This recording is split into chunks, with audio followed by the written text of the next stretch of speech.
네, 이준석 위원님 질의하십시오. 10분 드립니다. 예.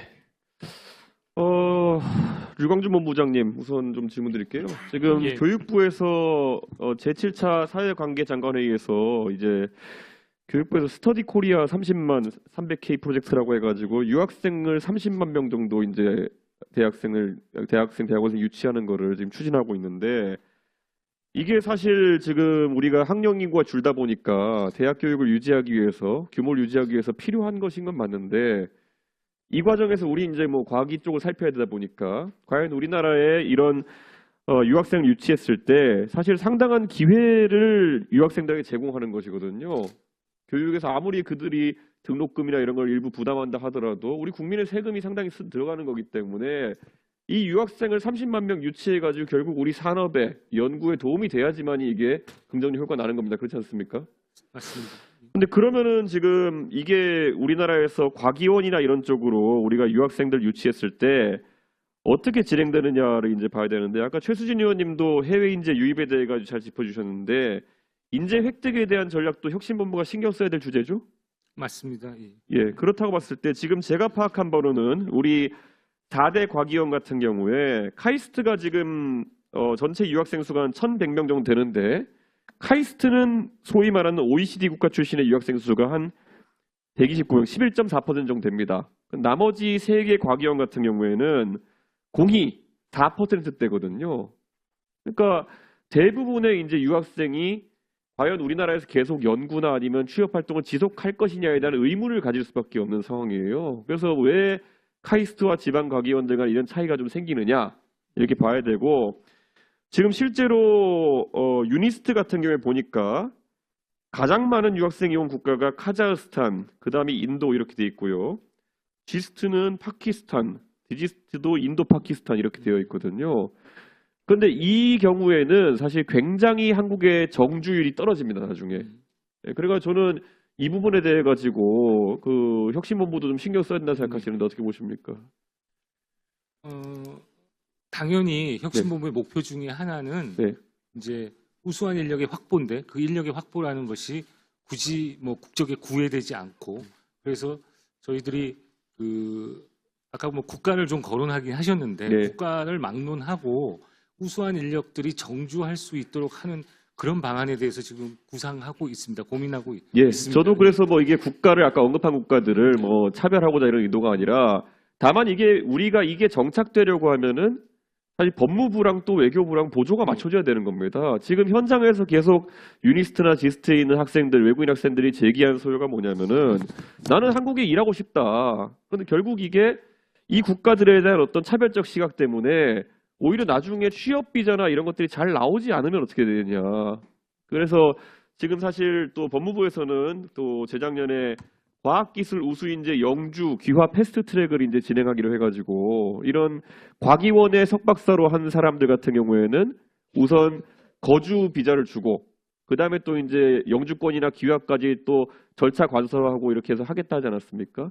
근데 이게 현장에서는 아직까지 볼멘 소리가 나와요. 이게 지금 우선 지금은 과기원 원장들한테 이게 권한이 1차적으로 위임돼 있고요. 근데 그 다음 절차들 같은 경우에는 조금씩 이제 밟아나가는 단계인데 안내도 부족하다.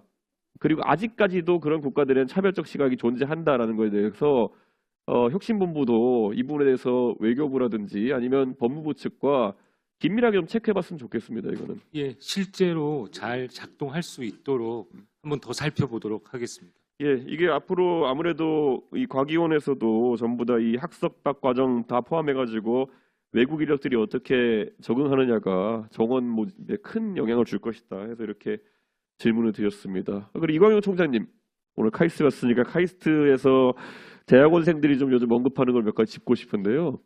예, 뭐 다른 건 아니고 이 2023년도 연구환경 실태조사를 이제 한 거 보니까 그 카이스트 대학원 총학생회에서 이제 시행한 조사인데요. 이 연구실에서 평균적으로 보장한다고 한 휴가 일수가 이게 11.3일 정도가 평균으로 나왔습니다. 그런데 이게 실제 쓰는 걸 통계 잡아보니까 한 7.6일 정도밖에 사용하지 못하는 것으로 이제 나오고 있어요. 그래가지고 저는 2020년에 카이스트에서 교수와 학생의 신의 존중 헌장이라는 것을 그 당시에 합의한 바가 있는데 거기에 따르면은 휴가를 학교가 관련 법규에 따라 정한 규정을 준수하여 결정하되 학생의 정당한 의견을 반드시 존중하고 반영해야 된다. 그래서 이 휴가에 대한 부분을 합의한 바가 있는데 현장에서는 뭐 연구실마다 사정이 있다 보니까 그렇겠지만은 잘 안 지켜지는 것 같은데 어떻게 생각하십니까, 총장님? 예, 저도 또 공감입니다. 예, 학생들이 충분히 휴식을 취해야 되는데 이제 연구실마다 또 그런 또 관습이 있나 봐요. 그러니까 총장 입장에서는 자꾸 학생들 그 휴가를 많이 가게 여유 있게 해달라고 이렇게 당부를 하고 있습니다. 그래서 이제 총장님 이게 학교에서 휴가 사용 공문, 이제 협조문 같은 것을 발송한 것으로 알고 있습니다. 그런데 이게 실제로 이 공문 한 장 달랑 간다고 해가지고 방금 말씀하신 관습이라든지 어떤 이런 네. 것들이 해소되기 어려운 측면이 있습니다. 그렇기 때문에 총장님께서 적어도 한 일정 기간 동안 관심을 가지고 이 학생 연구자들 휴식권을 좀 보장할 수 있는 거에 대해 가지고 좀 관심 가져주시겠습니까? 이거는? 예, 예, 맞습니다. 예. 예, 이 부분은 앞으로 뭐 사실 연구라는 것이 뭐 하루 더 한다고 해가지고 아주 성과가 더 나온다기보다는 적절한 휴식도 병행돼야 되는 거는 아마 연구자셨던 총장님께서 더 잘하실 겁니다. 예, 맞습니다. 예, 그 부분 챙겨주시고요. 카이스트에 지금 대학원생 출산 육아 지원금 제도가 지금 있지요. 예. 근데 이게 지금 지급 대상자를 보니까 출산 육아를 위해 휴학하는 대학원생 그 중에서 남성 여성 포함해가지고 다 이제 주게 돼 있는데 예. 이게 지금 보니까 금액이 터무니없이 부족해 보입니다. 지금 석사과정 같은 경우에는 학자금 형태로 26만 5천 원 정도의 이제 육아 지원금 정도, 출산 지원금 정도를 제공하고 있고요. 박사과정 같은 경우에 45만 원 정도를 이렇게 지급한다 돼 있는데 이게 일반 기업체나 아니면은 이런 곳에서 연구원이나 이런 데서 지원되는 조건에 비해 가지고 많이 부족해 보이거든요. 이게 연구 수행하고 또 출산 육아를 병행하고 그다음에 다시 연구로 복귀하고 싶은 대학원생을 위해 가지고 금액 상향이나 이런 지원 기간 연장이 필요해 보이는데 어떻게 생각하십니까?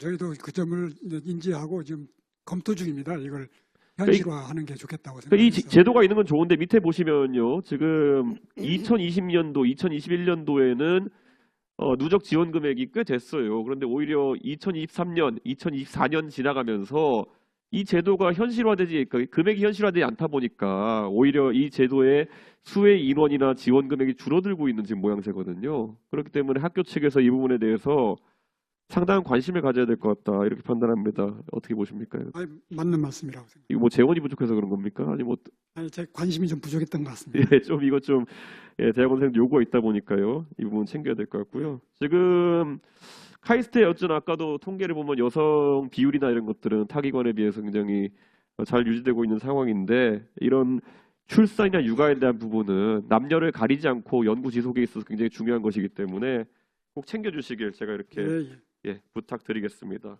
그리고 지스트 임일주 총장님 이게 보니까 지스트에 특훈 교수라는 게 있는 것 같아요. 특훈 교수. 예. 예, 이게 뭐 좀 약간 교수님들 좀 명예롭게 이렇게 좀 서운하는 이런 제도인 것 같은데요.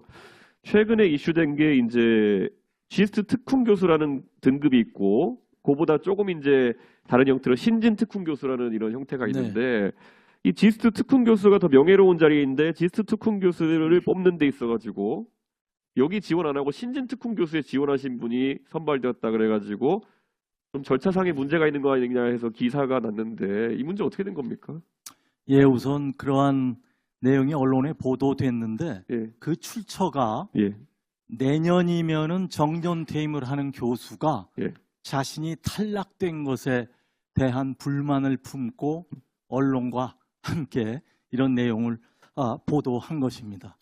말씀을 드린다면은 이 특훈 교수는 모 과학재단에서 장학금 형식으로 기부를 받아서 그 기부금의 기초에서 특훈 교수 1명 그리고 신진 특훈 교수 3명을 예, 맞습니다. 저희가 선발했습니다. 근데 이게 그러니까 제가 그래서 네. 궁금한 게 이게 교무처랑 교학부 총장의 회의록 공개 거부가 사실 이게 불만을 더 키운 것 같은데 회의록이 존재합니까? 아니면 존재하지 않습니까? 회의록은 있고요. 그런데 그 인사위원회에서 예. 이를테면은 신진 특훈 교수로 한 정말 젊고 유망한 40대 교수가 글쎄 겸양지덕을 발휘했다 할까요?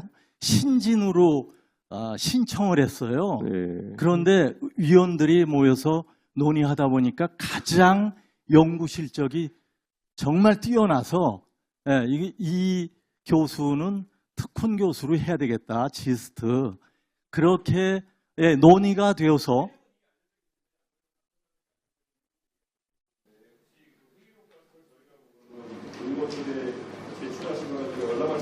그런데 인사위원회 그리고 평가 내용이 있기 때문에 더구나 그 위원회는 외부의 인사들도 포함해서